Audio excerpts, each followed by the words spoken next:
मनोजवं मारुततुल्यवेगं जितेन्द्रियं बुद्धिमतां वरिष्ठं वतात्मजं वानरयुद्धमुख्यं ಶ್ರೀರಾಮದೂತಂ ಶಿರಸ ನಮಾಮಿ ಶರಣಂ ಪ್ರಪದ್ಯೆ. ನೋಡಿ, ನಾವು ಆಂಜನೇಯನ ಯಾವ ರೀತಿ ಪೂಜೆ ಮಾಡಬೇಕು ಅಂದರೆ, ಕೇವಲ ನಾಮ ಮಾತ್ರ ಅಷ್ಟೇ ಅಲ್ಲ, ಒಳಗಡೆ ಇರುವ ಮರ್ಮವನ್ನು ತಿಳಿದುಕೊಂಡು ಪೂಜೆ ಮಾಡಿದೆವು ಅಂದರೆ ಸದಾಕಾಲ ನಮ್ಮ ಜೊತೆನೇ ಇರ್ತಾನೆ ಆಂಜನೇಯ ಸ್ವಾಮಿ. ಅದಕ್ಕೆ ಹಾಗೆ ಅವನ ನಮ್ಮ ಜೊತೆಗೇ ಇರಬೇಕು. ಆಂಜನೇಯ ಸ್ವಾಮಿ ಅಂದರೆ ಏನು ಮಾಡಬೇಕು? ಜೈ ಶ್ರೀರಾಮ್ ಅನ್ಬೇಕಾ? ಜೈ ಶ್ರೀರಾಮ್ ಅಂದ್ರೂ ಇರ್ತಾನೆ. ಇನ್ನೂ ಒಂದೇನು ಗೊತ್ತಾ?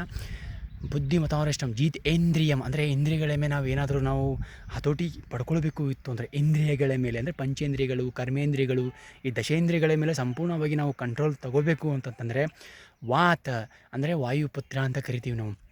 ಆ ವಾಯುವನ್ನು ನಾವು ಜಯಿಸಬೇಕು. ಹೇಗೆ ಅಂದರೆ ಪ್ರಾಣಾಯಾಮದ ಮುಖಾಂತರ ನಾವೇನಾದರೂ ಜಯಿಸ್ತೀವಿ ಅಂತಂದರೆ ಆಂಜನೇಯ ಸ್ವಾಮಿ ಯಾವಾಗಲೂ ನಮ್ಮ ಜೊತೆನೇ ಇರ್ತಾನೆ, ಯಾವಾಗಲೂ ಆಶೀರ್ವದಿಸಿರ್ತಾನೆ.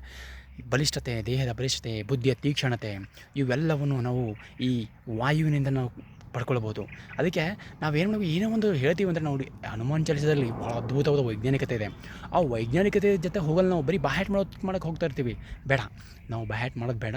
ಅದರಲ್ಲಿ ಇರತಕ್ಕಂಥ ಮರ್ಮ ಏನು, ಏನಿದೆ ಈ ಒಂದು ಶ್ಲೋಕದಲ್ಲಿ, ಶ್ಲೋಕದಲ್ಲಿ ಇದು ಹನುಮಾನ್ ಚಾಲಿಸದಲ್ಲಿ ಏನಿದೆ ಅನ್ನೋದನ್ನ ನಾವು ಸರಿಯಾದ ರೀತಿಯಿಂದ ಅಧ್ಯಯನ ಮಾಡಬೇಕು. ಅದಕ್ಕೆ ಹೇಳ್ತಾರೆ, ಏನು ಗೊತ್ತಾ, ಸೂರ್ಯ ಮತ್ತು ಭೂಮಿಯ ದೂರ ಎಷ್ಟು ಅಂತ ಕೇಳಿದಾಗ ಅದರಲ್ಲಿ ಒಂದೇ ಒಂದು ಏನು ಬರ್ತದೆ, ಯುಗ್ ಸಹಸ್ರ ಯೋಜನೆ ಪರ್ವಾನು ಲೀಲೋತಾಯಿ ಮಧುರ ಫಲುಜಾನು. ಇಷ್ಟೇ ಸಾಕು. ಇಷ್ಟೊಂದು ಅದ್ಭುತವಾದಂಥ ಜ್ಞಾನ ನಮ್ಮ ಪೂರ್ವಜರಲ್ಲಿತ್ತು. ಅರ್ಥ ಮಾಡ್ಕೋಬೇಕು. ನಾವು ಬರೀ ಏನು ಚಾಲಿಸ ಬಾಹ್ಯಾಟ್ ಮಾಡೋದಲ್ಲ, ವಿಷಯ ಏನಿದೆ, ಸತ್ಯ ಏನಿದೆ ಅನ್ನೋದ್ರ ಬಗ್ಗೆ ನಾವು ಅರ್ಥ ಮಾಡ್ಕೊಳ್ಬೇಕು. ಆಗ ಮಾತ್ರ ನಾವು ನಮ್ಮ ಜೀವನದ ಮೂಲ ಉದ್ದೇಶ ಮುಕ್ತಿ ಅನ್ನೋದನ್ನು ಗೊತ್ತಾಗುತ್ತೆ.